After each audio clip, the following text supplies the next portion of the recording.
C'est parti. Alors, bonjour, chers parents du 21e siècle.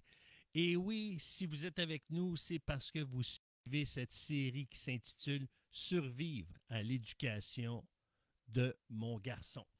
Alors, on poursuit avec le thème de maman cohérente, garçon gagnant. On est à la partie 2.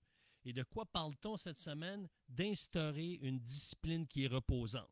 Alors, qu'est-ce que ça veut dire, ça? Eh bien, on a le choix, punir ou enseigner. Maintenant, évidemment, vous allez me dire, Eric, mais souvent on fait les deux. Oui, mais il y a toujours un accent qui va prédominer.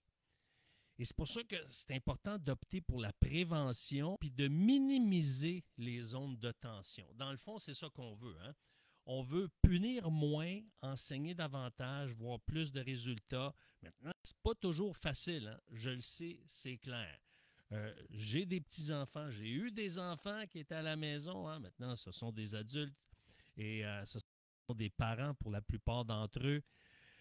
Euh, mais c'est une réalité qui n'est pas évidente. Maintenant, moi, je le vis, là. Par exemple, quand je vais faire mes longueurs hein, à la piscine, et là, il y a les jeunes qui s'entraînent. Puis là, ils sont dans le vestiaire, puis ça parle fort, puis c'est qui va parler plus fort, puis c'est stressant. Puis là, je me dis, ah, c'est vrai, ça, c'est la réalité. C'est la réalité que bien des parents vivent, par exemple, s'ils ont plusieurs jeunes dans la maison. Ça peut être intense quand on a besoin de tranquillité. Et c'est pour ça qu'on a besoin d'outils comme ça en tant que parent pour pouvoir faciliter la gestion de la dynamique familiale, pour qu'il y ait de l'harmonie, pour que ça soit calme, pour que ça soit joyeux. Hein, c'est ça qu'on recherche. Pour ça, ça prend un cadre cohérent qui permet de développer la responsabilité puis l'autodiscipline de notre jeune, de notre garçon, en minimisant les tensions le plus possible. Hein, on veut au maximum minimiser les tensions. Alors, si vous êtes de celles qui aspirez à inculquer une discipline qui est reposante, eh bien, je veux vous proposer 3 outils. OK? Le premier, c'est l'amener à expérimenter une liberté saine. OK? On veut que notre jeune puisse apprendre à développer son sens de la responsabilité pour que ça l'amène à avoir une liberté saine, une liberté qui est convenable pour lui, qui va l'amener à se développer sainement.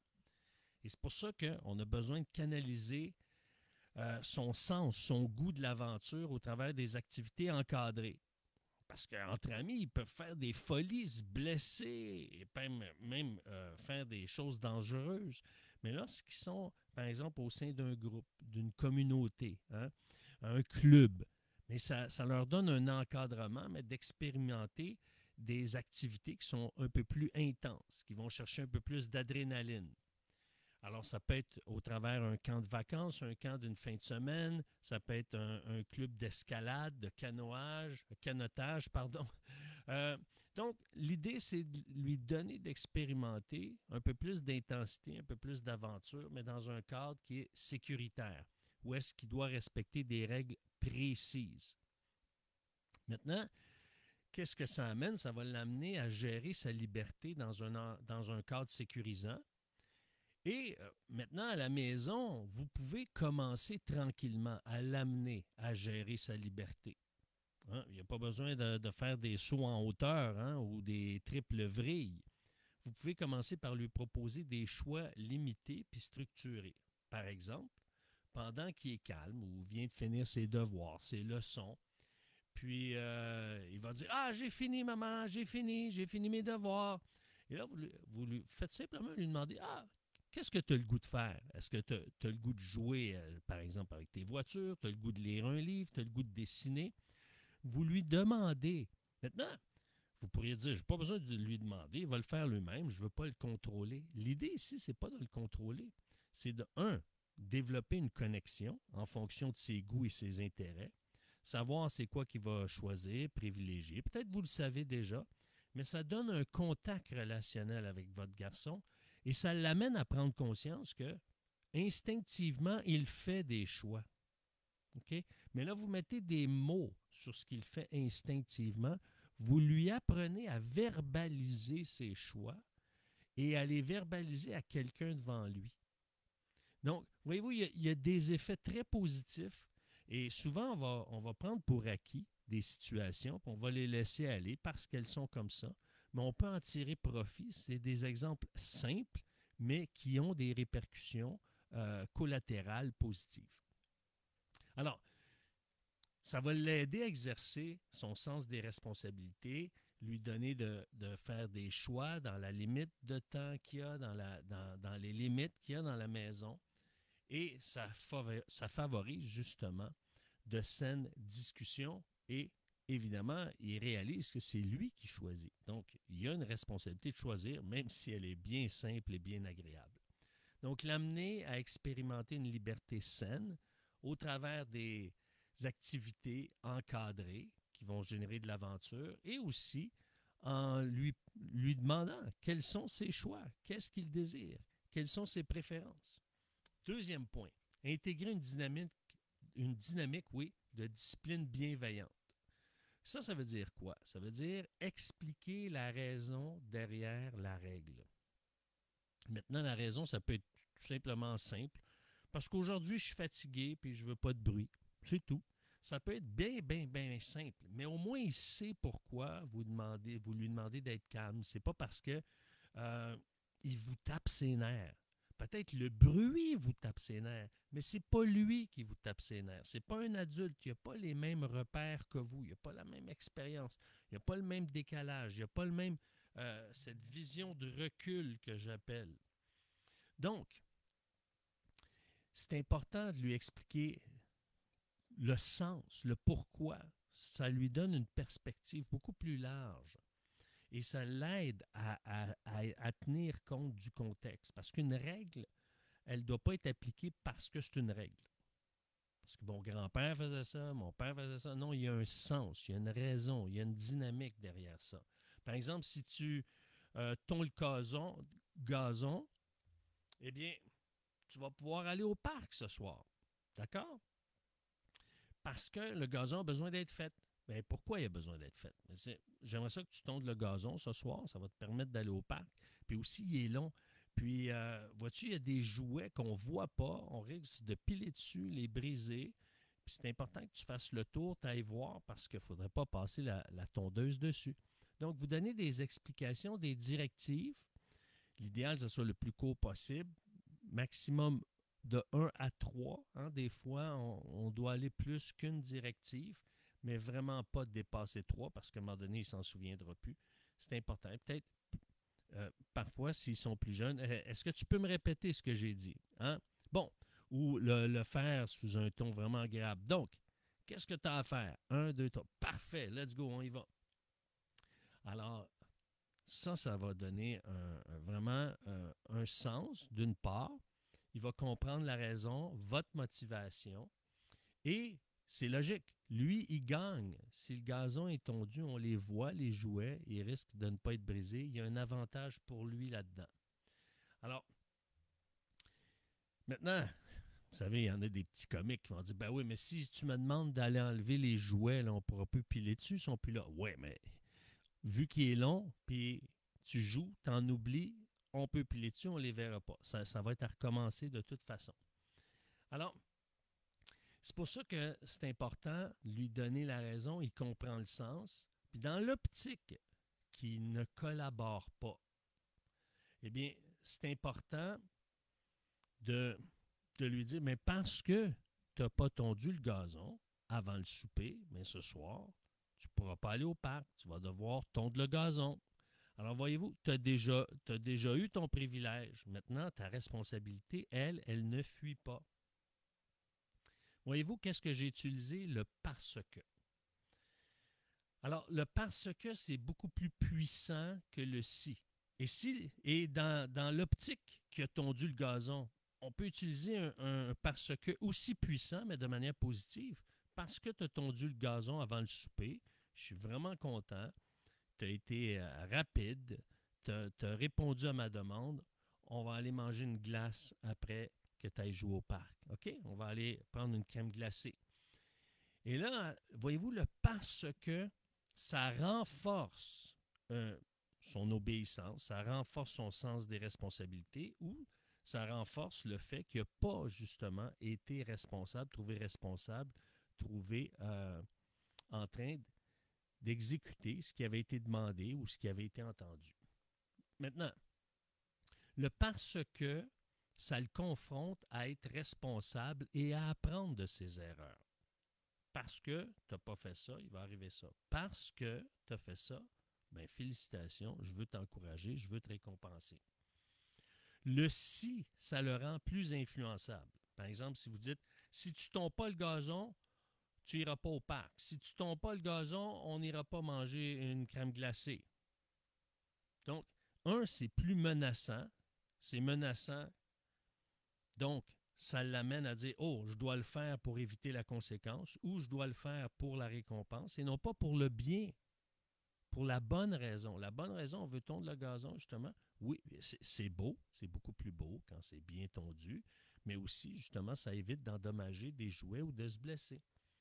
Ça, c'est les vraies raisons. Maintenant, le si, quand on dit si tu ne fais pas, tu vas avoir ça, ou si tu le fais, tu vas avoir ça. Donc, conséquences ou récompenses. Avec le si, ça le rend plus influençable parce que ça lui apprend à vivre sous les menaces d'un plus fort, d'un plus contrôlant, ou à ne pas prendre au sérieux les menaces d'une autorité qui n'a pas l'intention de les donner, qui, à la longue, va finir par plier. Parce que souvent, quand le si est pas assez intense, on rajoute de l'intensité, mais finalement, l'enfant se rend compte que ouais, mais là, si je pousse un peu le parent, il va se tanner, il va s'épuiser, puis je n'aurai pas la conséquence, ou ça ne durera pas aussi longtemps. C'est des menaces en l'air. C'est des chiens qui jappent, mais qui ne mordent pas. C'est un peu le si, ça amène cela. Donc, ça vous ajoute à vous, parents, un plus grand fardeau. Et c'est ça qu'on ne veut pas. Surtout, là, vous lui lancez un indice que vous n'avez pas l'intention d'appliquer la conséquence quand vous lui dites « Ça fait 3 fois que je vous demande de sortir les ustensiles ou que je te demande de sortir les ustensiles du lave-vaisselle, mais là, tu n'iras pas jouer au soccer au parc. » Quand vous dites « Ça fait 3 fois que je te le demande », savez-vous ce que dans l'enfant il se dit dans sa tête « Je peux y tirer, je peux y tirer. » Elle ne donne pas la conséquence du premier coup. Alors, c'est pas sérieux, ça menace. Non, mais le parce que, c'est très sérieux. Ah, OK, ça n'a pas été fait, mais parce que ça n'a pas été fait, voici la conséquence. Oui, ça implique, parce que ça implique de la cohérence de la part du parent, mais ça enlève un fardeau et c'est beaucoup plus bénéfique à moyen et à long terme sur le développement de votre enfant. Parce qu'il sait que la responsabilité, elle est importante. Elle est importante à un point que lorsqu'elle n'est pas exercée, eh bien, il y a une conséquence. Et c'est ça la vie. Si j'oublie de payer mon compte, par exemple, de carte de crédit, mais je vais avoir des intérêts qui vont s'appliquer. Même si j'appelle, je dis, écoutez, j'ai perdu la feuille. Oh, écoutez, savez-vous quoi? Il y a quelqu'un qui me rentré dedans dans ma voiture. Il a fallu que j'aille chez le débosseleur. Et là, je n'ai pas eu le temps d'arrêter à la banque. Écoutez, est-ce que vous avez respecté la date? Non. Eh bien, désolé, le mois prochain, vous allez faire plus attention, vous allez vous prendre plus d'avance. Alors, voyez-vous, la vie, c'est ça, il y a des conséquences. Si tu laisses couler l'eau, ça va déborder, ça va faire un dégât d'eau. Il y a des conséquences dans la vie. On lui apprend à petite échelle à l'exercer. Puis si on peut le faire de manière le plus conviviale possible, bien là, on est gagnant. On sort gagnant. On est une maman qui est gagnante, puis on a des garçons gagnants. Maintenant, par exemple, si votre enfant a tendance à étirer la sauce, mais c'est important plus que jamais de lui expliquer le sens, le pourquoi vous faites les choses, puis d'appliquer le plus rapidement possible la conséquence. Si votre fils doit ranger son linge, expliquez-lui que ça va lui permettre de garder ses vêtements en bon état, de les retrouver facilement et de maintenir une chambre qui est ordonnée. C'est agréable. Montrez-lui à la fin, comment tu te sens dans une chambre qui est propre comme ça? Est-ce que tu as le goût d'inviter tes amis? Est-ce que tu trouves ça agréable? Est-ce que tu retrouves tes choses? Oui, tu vois, ça fait du bien à l'intérieur. Vous valorisez ce qui est positif, ce qui est bon. Et ça l'aide à comprendre que l'organisation l'aide à développer son sens des responsabilités et son bien-être personnel. Maintenant, c'est pour ça que c'est important d'éviter les conséquences qui sont, par exemple, conditionnelles. Le si tu fais tes devoirs, tu vas pouvoir jouer à la console de jeu, bien, ça valorise pas ce qui doit être valorisé. Maintenant, c'est important ces devoirs. Et ces devoirs doivent être faits. Parce que tes devoirs, à quoi ils servent? Ils servent justement à mieux savoir si tu as bien compris la matière. Si tu n'as pas bien compris, ça t'amène à poser des questions, à essayer de comprendre où est-ce que tu as manqué. Et donc, ça t'aide à travailler sur justement le contenu. Donc, tes devoirs, c'est important que tu les fasses parce que c'est ça qui va t'amener à mieux comprendre, à mieux grandir dans la vie, puis à avoir les bases importantes pour la vie. Parce que savoir lire, savoir compter, c'est essentiel. Comprendre la société dans laquelle on vit, etc. Et ça, c'est important. Maintenant, parce qu'il a fait ce qui est important, on le récompense. Là, maintenant, c'est fait. Tu as fait ce qui est important. Voici. Il doit le voir comme une récompense d'avoir bien fait et non pas le faire pour la récompense. C'est ça la nuance. C'est ça la différence. Et c'est pour ça que c'est important. Wow, qu'est-ce que tu as appris aujourd'hui? Oui, qu'est-ce qu'il y a de nouveau? OK. Y a-t-il quelque chose d'intéressant que tu peux me montrer? Évidemment, ça demande du temps, ça demande de l'effort. Mais à la longue, il va devenir de plus en plus responsable et il va avoir de moins en moins besoin de vous et de moins en moins d'exercer justement des conséquences puis de gérer un encadrement qui est exigeant, qui demande de l'énergie. Ah, je suis fier de toi, tu as terminé tes devoirs, bien tu peux aller jouer. À quoi tu vas jouer? Parfait. Alors, c'est là que ça va faire toute la différence si vous arrivez à un moment donné où est-ce que vous lui expliquez la règle et que vous lui montrez, vous lui démontrez que la raison pour laquelle il doit le faire, c'est ça qui donne du poids à sa responsabilité. C'est pour ça que la raison est importante. Et lorsqu'on utilise le parce que au lieu du si, eh bien quoi? Ça lui donne à voir que c'est une responsabilité importante qu'il n'a pas tenu compte. Et le troisième point, c'est établir des limites constantes. Une règle doit être respectée en tout temps. Si vous dites pas d'écran après 20 heures, ça signifie jamais après 20 heures. Quand je dis jamais, il peut y avoir occasionnellement des exceptions.